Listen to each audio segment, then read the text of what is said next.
Mes camarades de lycée se traînaient après les cours dans les bars pour jouer au tarot en sirotant un café avec 5 pailles.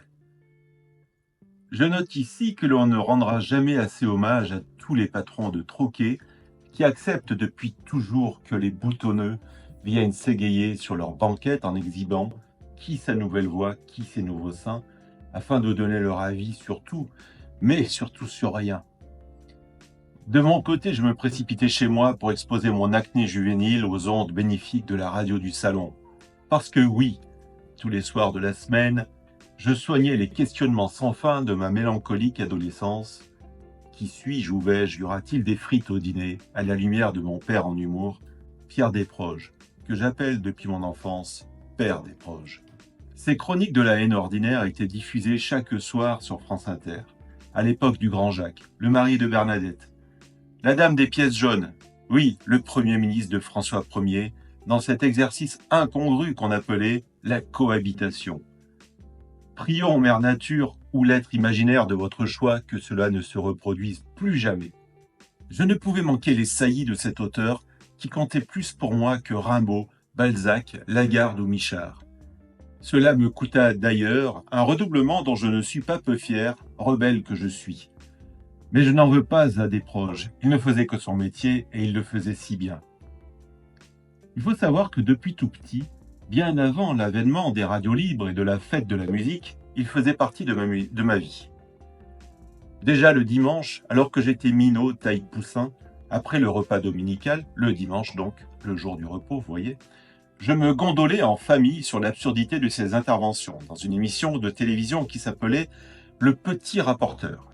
Émission où l'on se gondolait beaucoup, alors que de mémoire, aucune n'a jamais été enregistrée à Venise. Puis nous assistâmes à l'avènement du bonheur pour tous avec l'arrivée de la gauche, humaniste, sociale et bienveillante. Les chars de l'armée rouge n'avaient pas broyé les pavés des Champs-Élysées en 1981, qu'ils en soient remerciés. Ceux qui correspondaient, mais ce n'est pas une conséquence, à la diffusion de l'émission de radio Le Tribunal des flagrants délires, sur France Inter également, chaque midi de la semaine.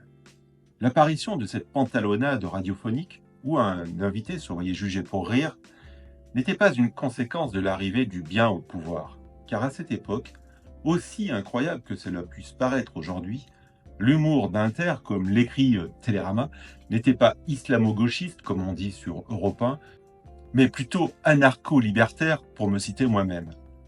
Une sensibilité baroque et haute en couleur qui a disparu au passage des successifs barrages républicains qui ont empêché, avec le succès que l'on connaît, la montée des extrêmes dans notre beau pays humaniste, social et bienveillant lui aussi. Fin de la parenthèse politique. Donc je courais, je pédalais, je plancharoulettais chaque jour comme un fou pour ne pas louper l'intervention de Pierre. Je l'appelle Pierre. Je n'ai jamais pu l'appeler papa. Ces réquisitoires diffusés à 12h07 m'ont nourri, posant les bases de ce monsieur Châtelier que certains peuvent trouver fatigant.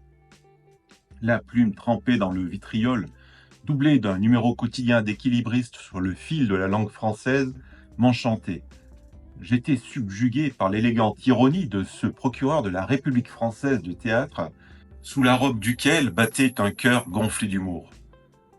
Ce sont les ingrédients qui m'ont contaminé, certains diront empoisonné. Pour achever sa tâche de destruction massive de l'homo serius que j'aurais pu être, le comique enchaîna ensuite les spectacles d'une qualité d'écriture inégalée que je me procurais en 33 tours pour avoir ma dose, ainsi qu'un format court télévisuel dont l'absurdité tenait au génie. Et c'est pour ces crimes ignobles que je réclame la peine capitale pour Père Desproges. Qu'on ne vienne pas me dire qu'il nous a déjà quittés, emporté par un cancer dont on avait bien ri.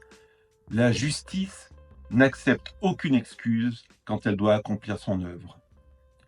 Étonnant, non ?